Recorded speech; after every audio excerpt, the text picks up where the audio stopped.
You are now listening to theGrio's Black Podcast Network, Black Culture Amplified. Hello, and welcome to another episode of Writing Black. I'm your host, Maiysha Kai, lifestyle editor of theGrio. And we have an exceptional guest today, someone that I think a lot of people have been waiting to hear from, for a very long time. And we haven't been able to see her at the red table lately, but we have her in-house today. That's right. We have the one, the only Jada Pinkett Smith, who is here to discuss her brand new memoir coming out here in October, Worthy. Hi, Jada. How are you? Thank you for joining us today. Thank you for having me. Thank you. Listen, it's a joy to have you here. And as somebody who grew up alongside you, I do mean alongside you, it's also been a joy to kind of, watch your evolution, from ingenue to, A-list actress to mother and wife and singer and producer and director and all these things, and they're all coming together in this memoir, which, I think the word I used was Herculean, a Herculean effort here with this book. And I have to congratulate you on it. But one of the things I do know is that a lot of these things you've talked about, you've brought people to the red table, you've brought yourself to the red table. And I'm curious to know, why now? Why was this the moment to kind of set the record straight on who Jada Pinkett Smith is? Well, I didn't even write the book to set the record straight. It's okay. I sold the book I decided to write the book in December 2021. Okay. Actually, a very good friend of mine, Jay Shetty, just, over the years was like, you got to write a book, you got to write a book. And, just this one day, we kind of got into this sibling kind of back and forth. And I was like, Jay, I'm not interested. And then I really had to go home and sit with that. I'm like, this is your brother. So maybe you're missing something. And it's like, wow. I was in meditation one morning and it came to me, my journey from unworthy to worthy. And he had watched my progression in that journey. And I called him and I said, I got it. And what I realized is that that's a universal journey for all of us, right? I felt like with everything that I had been through, and I've been through the gauntlet of criticism and scrutiny and what have you, that I actually, my skin is pretty Teflon now. And, it's still pretty taboo for women specifically women of color, to share their deepest, honest explorations of their journeys. It's just still considered very taboo.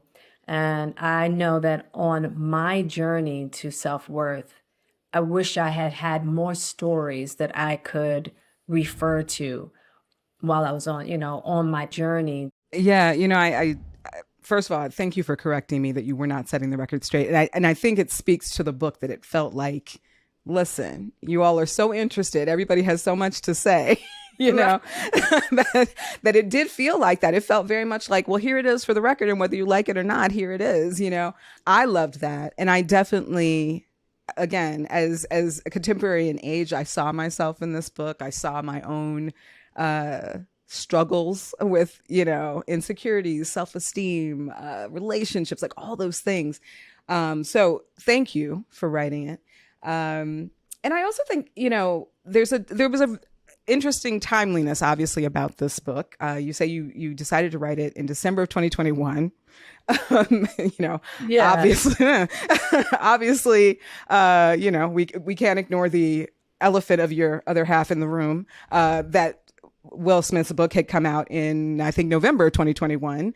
And a lot has transpired in the 2 years since that you were writing it and got to the completion of this. And there's a lot of ground that you tread here, a lot of public speculation. I love that you kind of address some of that head on. Obviously you gave us entanglements. You gave us the slap. Well, you didn't give it to us. I didn't give you that one. No, you didn't give us that one. But one of the things I love that you did say, and I'm going to be paraphrasing here, there's a line that you have in the book, and I love this, where you say, I can't give you the reasons for why he did what he did or what his motivation was. I can only tell you what was going on in my seat. From my perspective, here I am. This is what happened. And you give us this lens on something that I think there's a lot of myth busting that goes on here. Right. When you're reconstructing this scene, because I want to get this scene out of the way, because obviously it's a big one for people. You know, when you're reconstructing this particular scene of this now pivotal moment, what is that like for you as a writer, like viscerally trying to reconstruct this moment that lives in the public imagination? I mean, I was there and I lived it. So it was just a matter of just, you know, by the time I had gotten to that chapter in the book, I had to really relive so many other experiences that were far more challenging to relive than that particular one. So it was just about, you know, just going back to the day and tracing the steps of my emotional presence, as well as my spiritual presence, and as well as my physical presence. Mm-hmm. And a lot was obviously projected onto you in the midst of that. And, you know, when we talk about the slap and we talk about entanglements, obviously people wanted to link these two things in their minds. And you seemingly made a decision to really kind of call it out, you know, like, I am not the puppet master here. I am not the one pulling the strings. Was there an intent? I mean, you know, I know you said you were not trying to set the record straight per se, but was there an intent to kind of, I guess, dismantle this idea that I think gets projected onto a lot of women, right? You know, a lot of us get that thing where, you know, we're presumed to have so much power, we're pulling strings, but, you know, but I felt a real vulnerability in that accounting and that recounting of both of those situations. What was your goal there when you're moving into it? I mean, obviously you can't not talk about it, but what was your personal goal in terms of getting it out there? Let me start with how I handled, you know, my circumstance at that entanglement table, which was, you know, I took that on, right? Meaning that people thought that I had made Will come to the table, and that, you know, I had put him through this enormous amount of embarrassment. And so there was a lot of myth and misunderstanding around that red table talk itself, right? From there, you know, you and I were going through a very difficult time. Yeah. And we decided... I was done with your ass. Yeah, you kicked me to the curb. I was done with you. Yeah. Then what did you do, Jada? Well, you know, I think from there, you know, as time went on, I got into a different kind of entanglement with August.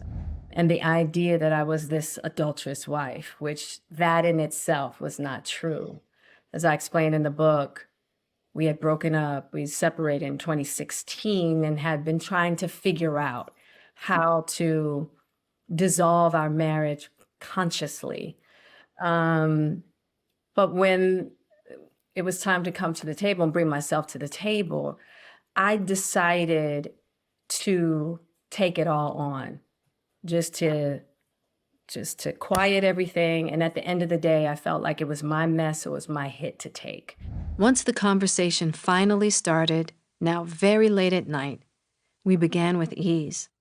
But midway through the table talk, I could feel the conversation beginning to turn. Although at this point Will had been free as a bird for the last 4 years, living his life on his own terms, he seemed to convey that he had been done wrong. At my reference to having had an entanglement, he sternly reframed it with a laugh as a relationship. This came across as if this had all been a secret to him, when that wasn't true, and that he had somehow found out about my relationship as if I had not told him about it.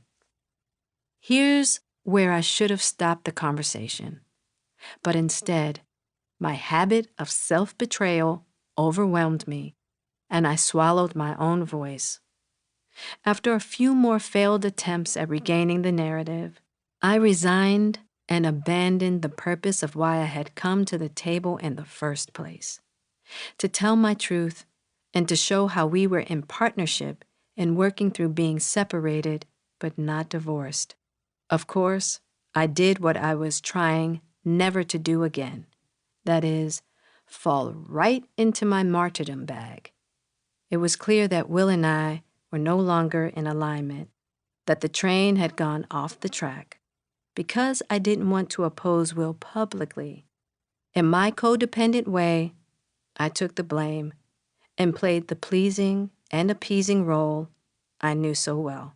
This trauma reaction was an old friend I thought I'd kicked to the curb. But clearly, it could still be activated when I was in fear of being abandoned or not feeling protected. So, in me being responsible for assisting in that narrative, and then going into the Oscars, I understood why people thought, you know what I mean? I had to take responsibility for that, honestly. Now, I don't think that it's right. I do think that, and that we just talked about this before, just as far as how a woman's journey is far more taboo than that of a man, right? And that's just what it is. But I couldn't overlook that. So in the telling of my story, that was definitely an aspect that needed to be addressed, and not just for me, for all of us as women, And it seems as though, particularly for Black women, that we don't deserve compassion, that we don't deserve the space to be human, that when we, have our pitfalls, or, even when we're in childbirth in the hospital, and the idea that we should be able to take on an enormous amount of pain more than anyone else, right? So all of these myths and all of these tropes that go along with being an African American female from the gate, right? And then having to deal with the level of self-hatred that we have in our community, right? That is oftentimes projected on to one another, right?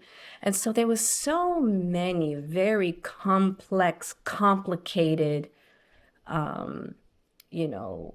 ideas within this, this relationship of Will and I, right? That's played out in the public in so many different ways. So it's really complicated, and it's even far more complicated than what I wrote in the book. But I did the best that I could in speaking about it from my point of view. Yeah, and all of us who are navigating those issues are not doing it in the public eye like you are. Right. We're going to talk more about that, and we're going to talk more about this journey of yours when we come back in just a second with more Writing Black and more Jada Pinkett Smith. I'm Torre. Join us for crazy true stories about stars who I really hung out with, like Snoop, Jay-Z, Prince, Kanye, and the time I got kidnapped by Suge Knight.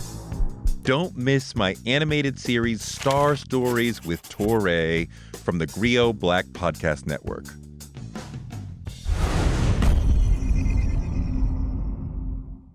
We are back with Writing Black and Jada Pinkett Smith and her new memoir, Worthy. And I'm going to tell you right now, it's worthy of reading, so you should pick it up.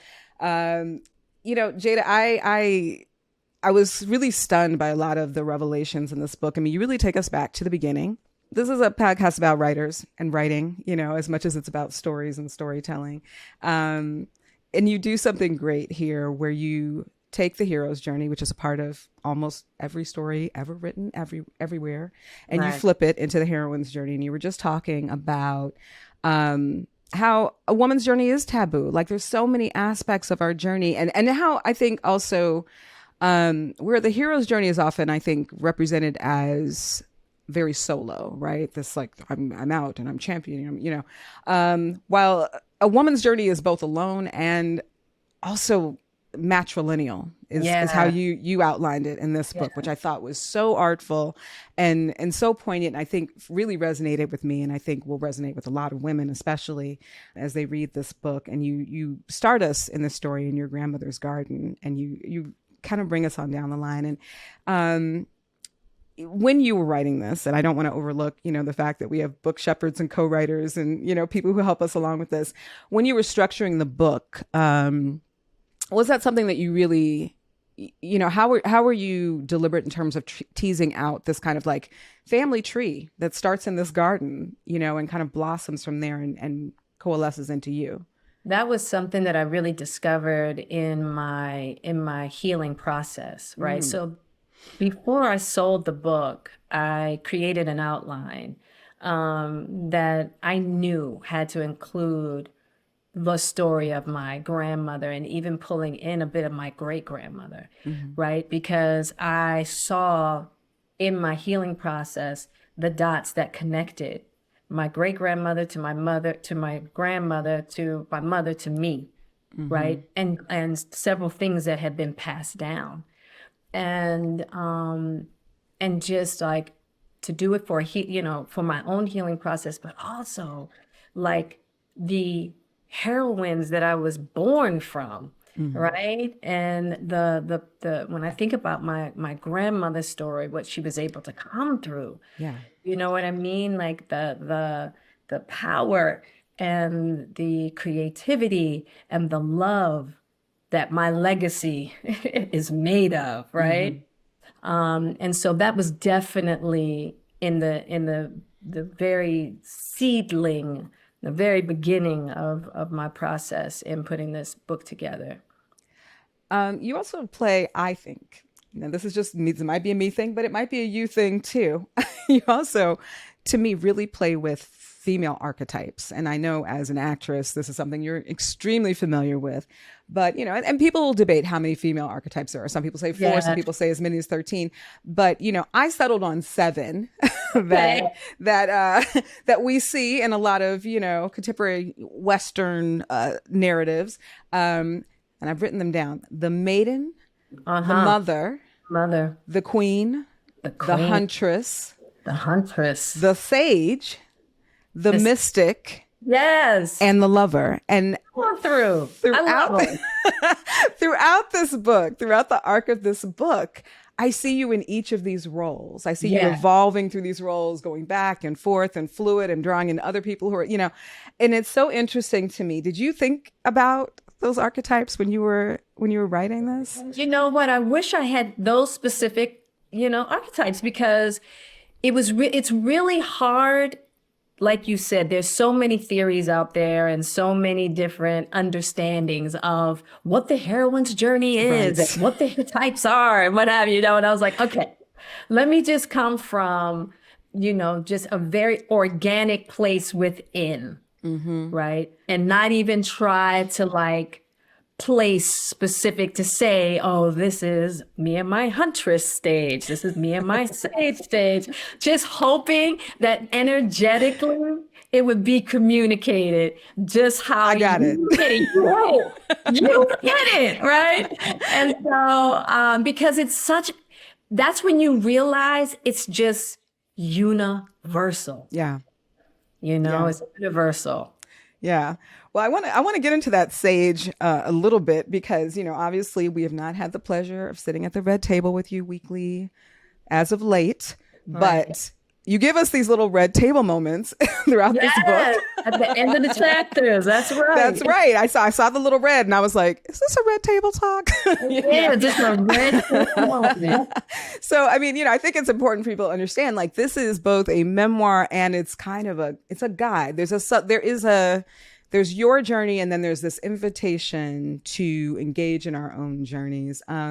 Did you see that as an extension of obviously this incredibly successful franchise you had already started? Was this the next phase of Red Table Talk? Is this the interlude, as it were? I just knew that at my own red table, I hadn't been able to share my story in the way that I wanted to, because it just wasn't the platform that you needed so much history and context in order for me to go into the stories in the way that I'm able to in the book. Because I really get to like bring you into my world. I get to take you out of whatever you think Jada Pinkett Smith is in Hollywood and bring you into the inner cave, into the intimacy behind the curtain, Jada. Yeah. And so, and I was like, but in doing that, I got to bring the table in, and now with this heavy story, be able to share what I've discovered and invite people into this intimate journey within myself, but hopefully inviting you into that intimate journey within you, because that's what it's all about, Yeah, I mean, you described the book as heavy, and there are parts that are definitely heavy. There's also a kind of the word I would use is cathartic. It felt very cathartic. It was really it is cathartic. Yeah. And it's just me thinking about what it took. I'm sure. That's the point, you know what I mean? It was heavy for me, but you're right. Yeah. The book itself, you're right, is not heavy. Well, I do want to talk about one of those aspects. We're going to talk about it in just 1 second. I do want to, give us just a breath, and then we'll be back with more Writing Black and more Jada Pinkett Smith. Take a ride through the 1980s via the songs that tell the history of the decade. Being Black in the 80s is a podcast docuseries hosted by me, Touré, looking at the most important issues of the 80s through the lens of the decade's songs. This is the funkiest history class you'll ever take. Join me, Touré, for Being Black in the 80s on the theGrio Black Podcast Network or wherever you listen to podcasts. And we are back with Jada Pinkett Smith and her new memoir, Worthy. Jada, thank you again for joining us on Writing Black this week. This is an absolute delight for me. Again, been right there alongside you, pacing it through. Gen X we are something to do, Yes. But one of the beautiful things that comes out of this book that I think ends up being, I think it's both timeless and timely, obviously, is this exploration of your relationship with Tupac. Yeah. This is something that you've discussed before. It is, something that I'm sure people have a lot of ideas about. Everybody's got their idea. You kind of, when we talk about setting the record straight, you kind of lay it all out there for us, what it was, what it wasn't. But obviously right now it's such an interesting time. I mean, you could never have predicted, obviously, that you would be putting out this book within weeks of an arrest finally being made. Or there is an authorized biography coming out soon after yours. Reflecting on that relationship, what really looks like a soul connection, just one of those, like, I've known you here, I've known you elsewhere, I'll know you forever kind of relationships. How was that process for you, excavating a lot of that? That was probably one of the most difficult aspects of writing the book, because what I had realized, I realized a while ago, in the deep process of my healing journey, that I never really had given myself an opportunity to mourn Tupac in the way that, in its fullness. And so having to relive a lot of what I did in the book and sharing things that I never expected that I would. I think that was really very difficult for me. And, I just realized, I was like, oh man, you still got a lot, you got work in this area. I still have, my relationship with grief is very, I'm still trying to figure out how to do that, because I've had so much loss, and specifically at an early age. So I just kind of took the motto on of just keep it moving. And I think a lot of us do that. It's like we don't have time to sit down and grieve, and there's so much going on. We got to just keep it moving. And so I'm still in the process of learning how to grieve in general, and specifically grieving him. Yeah. One of the things that I really did admire is that you you held this beautiful space for him. And it seemed that you all did that for each other while he was alive as well. But you didn't idealize him. You didn't try to, paint him as this perfect, infallible person, that we should all hold in our memories and, in this way. And I think that there's a temptation to do that when you're writing about someone that you've loved and lost. Was that just keeping it real? Was that really something that you had to go over again and again? No, Pac would never want that. He was multidimensional. Pac never, ever presented himself as perfect. Pac would have wanted me to just be honest about what I saw, what I experienced with him. And Pac was raw. He's one of the most passionate, most raw individuals I'd ever met. And he would want me to keep it 100 with it all, And so that's what our relationship was about. Our relationship was not about, that's what our relationship was. So that's what I put on the page. Being as young as we were and as tight as we were, we both found it confusing at times that we weren't drawn to each other romantically. Hence the day he got on my last nerve about the possibility of being more than friends, and I dared him to kiss me.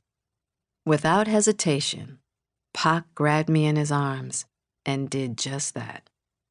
The kiss lasted a few seconds before we both pulled away in mutual disgust.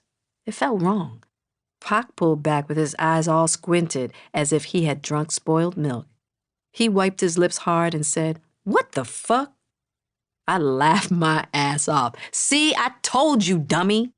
It was literally like a sister and a brother trying to make out. All I knew, though, was that it was possible to really love a guy deeply without it having anything to do with sexual attraction. I had never felt that before.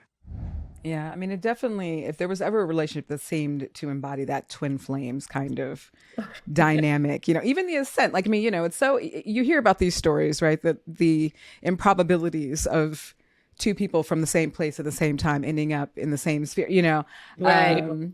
I guess it does happen more often than you think, people, but it was kind of amazing to, especially those of us who were there in real time watching it, right? Right. It's like, Yeah. oh, is that how that happened? Yeah, Okay. yeah. Right? Yeah. Yeah. And I mean, and similarly, I think I said this earlier, there's a lot of myth busting that goes on here, including the mythology of the perfect marriage, the perfect mother.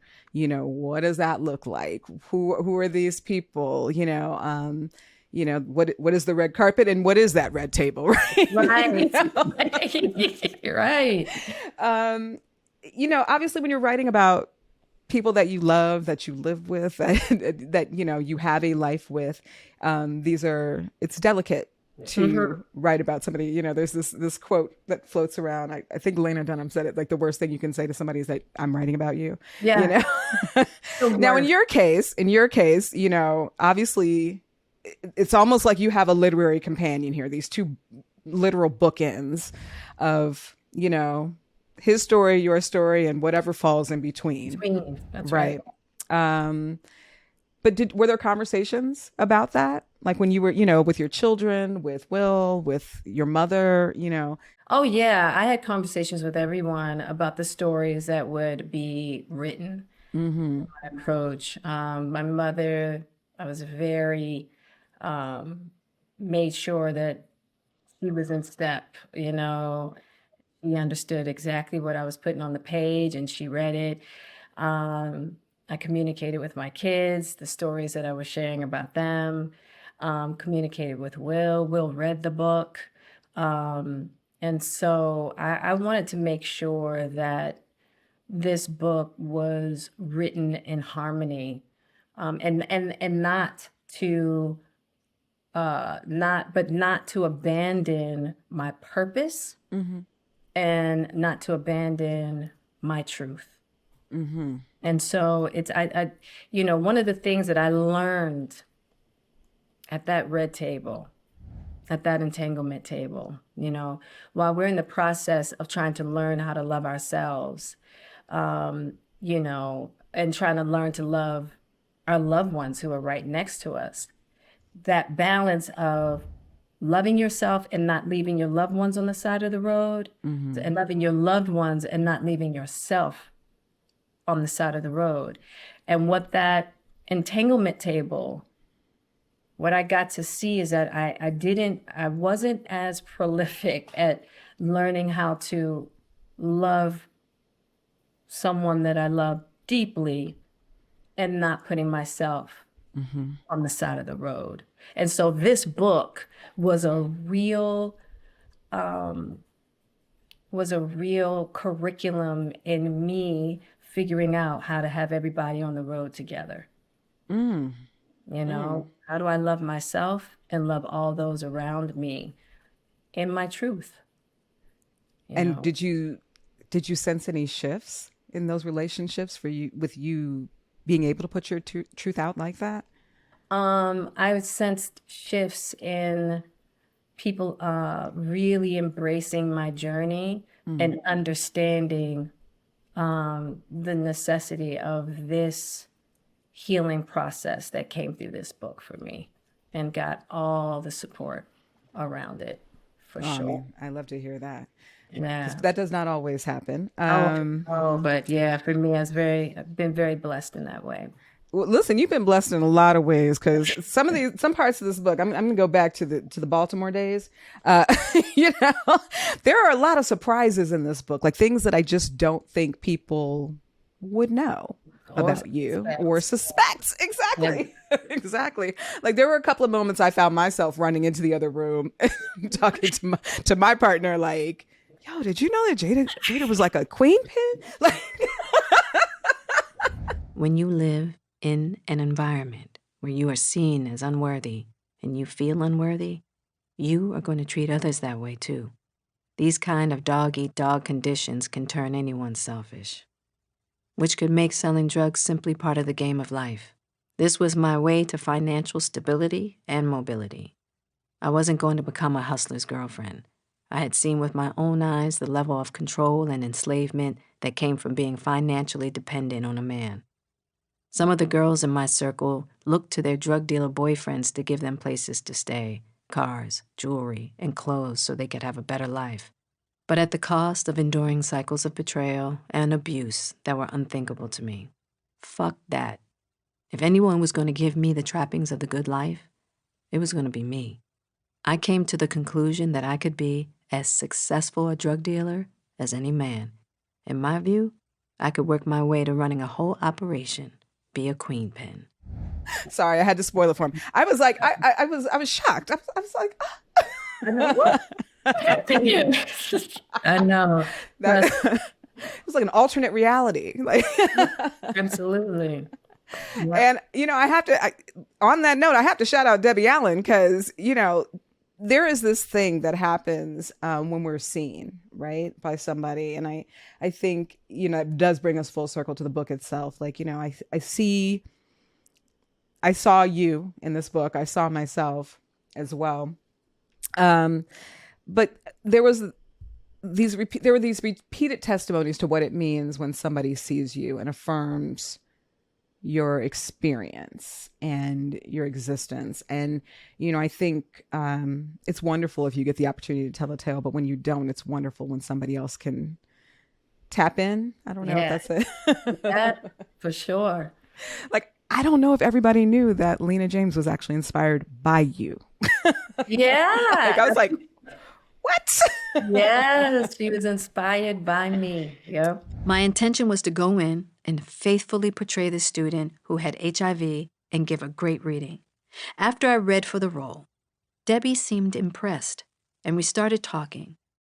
Debbie paused and looked into my eyes as she spoke, thoughtfully saying, "We're going to give this role to someone else." I nodded. She went on, "I want you on this show as a series regular." "Are you serious?" I responded as calmly as I could. "Yes, baby. I want you on this show. I'm going to create a role for you based on your life." I mean, how many people can say that? And you can say it more than once. And I'm not going to spoil the other one, but you can say it more than once. So, you've now started this writer's journey. Yeah. Are you continuing on this writer's journey? I was really enthralled by this book. And true confession, I'm going to be really honest here, and Be honest. our audience is going to be a little appalled. I had Will on my bookshelf since it came out, and I hadn't read it, but your book compelled me to read it. I'm sorry, Will. Okay. He'll understand. So, just to tell you though, that's how enthralled I was by your book, that I was like, I need more to the story. There's more story. I need more story. Right, So, right. are there more stories? Oh, are they? And listen, as deep as this book goes, it scratches the surface. Yeah, it scratches the surface. I'm hoping one day, and he and I have been talking about it, possibly Will and I writing a book together called Don't Try This at Home. And That's a great title. yeah, so that's where we've been talking about that, because us talking about our journey together, and specifically for, intimate partners, I think could just be, whew. Absolutely. We've been through a lot. I And mean, what we've come through together has just been, and it's kind of just kind of understanding when we're trying to break through and get understanding around the balance of breaking through romantic relating and getting more into like what love entails, and getting to the things we truly want. It's not for the faint at heart. It just isn't. listen, I would read that book. I am engaged and I would read that book because I do think there's so much to be learned in the letting go, in the being able to, I don't know. It's like, listen, I was born in Minnesota. It's like fly fishing. It's like, catch and release. Right. Absolutely. There you go. And some of that just comes with wisdom, wicked wisdom, if you will. I'm throwing that in there. No. So, you quote a lot of amazing people. I found myself, starting a little notepad of some of the writers that you reference in this book who had informed your journey. Oddly enough, the archetype thing came to me because I was like, man, this is like Nina Simone's like For Women. But like, who do you read? I ask this of all of our guests. Who do you read? Who do you love? Who inspires you the most? I know you referred to Jay Shetty. Like, who inspires you along this continuing journey? Because, it's ongoing. It's still going. It's still going. Never ending, right? Got to give a shout out to Bell Hooks. Man. Who was a mentor of yours? Mentor of mine in my early 20s, right? Yeah, Belle was she was so amazing, and I just picked up again her book All About Love. Yeah. Man, it just and so Belle is one. I write a lot about Clarissa Pinkola Estes, this book, Women Who Run with the Wolves. That's like a book that's been by my side since I was like 19, 20 years old. But I do a lot of nonfiction reading. Right now, I'm reading a book around Sufi female mystics, which has been extraordinary, and a specific woman in general, Daughters of Fire, which is an autobiography of her spiritual journey in the mysticism of the Sufi tradition. But I read a lot of nonfiction, and it's usually around religion and spirituality. I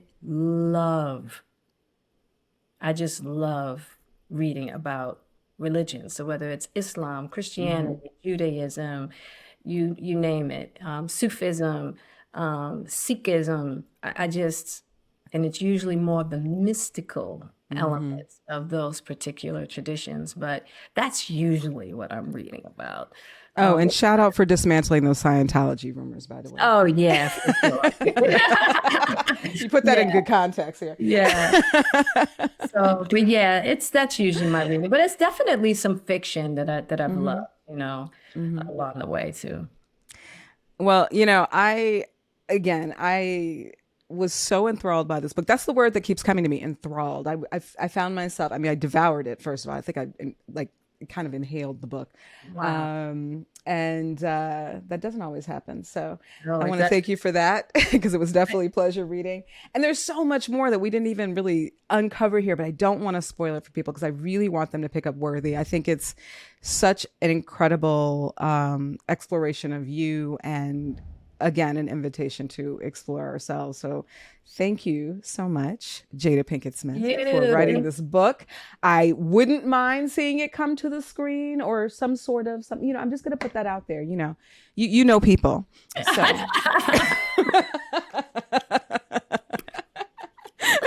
Love that. All right. I don't know. Maybe it's a limited series. I'm just saying. I'm just gonna, I'm gonna just put that out there. That's a possibility for sure. Definitely. But I so appreciate you joining us here at theGrio and on Writing Black. And y'all, pick up Worthy. Pick it up. Pick it up. Pick it up. Thank you. Thank you. Thank you. Thank you so much. Thank you for this wonderful conversation. I had a beautiful time. Thank you. Oh, as did I. Have a good one. You too. Well, that was a culmination of a lot of questions I wanted to ask, and there's even more. And to have them answered, I highly suggest you pick up Worthy. But this is the section of Writing Black where we talk about my recommended reading, a little section I like to call My Favorites. And of course, in addition to Worthy, I do highly recommend reading Will. It's not the same story, but it's an excellent companion piece. Both Will and Jada take us back. These are their origin stories, and hers is a heroine's journey. His is a hero's journey. It's kind of fun and intriguing to see how their stories overlap, intersect, contradict, converse. You rarely get that opportunity. So I highly recommend actually reading both books. And I think it'll give you a really great perspective on what goes on behind the curtain, behind that gorgeous facade, what is happening in the background.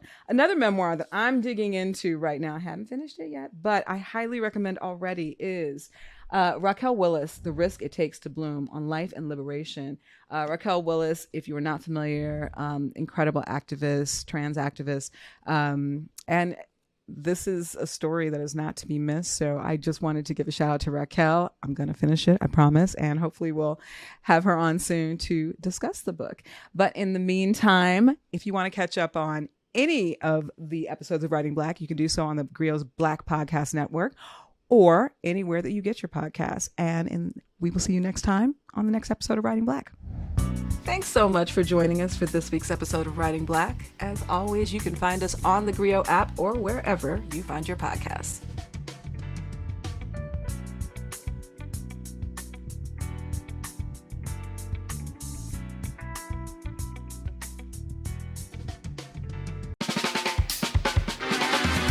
I'm political scientist, author, and professor Dr. Christina Greer, and I'm host of The Blackest Questions on the GRIO's Black Podcast Network.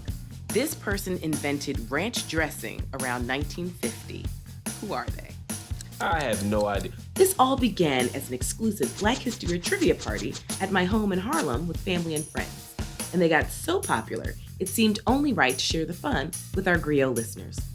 Each week, we invite a familiar face on the podcast to play. What was the name of the person who was an enslaved chief cook for George Washington and later ran away to freedom? In 1868, this university was the first in the country to open a medical school that welcomed medical students of all races, genders, and social classes. What university was it? This is why I like doing stuff with you, because I leave educated. I was not taught this in Alabama public schools. Question number 3, you ready? Yes. Let me try to redeem myself. How did we go from Kwanzaa to these obscure...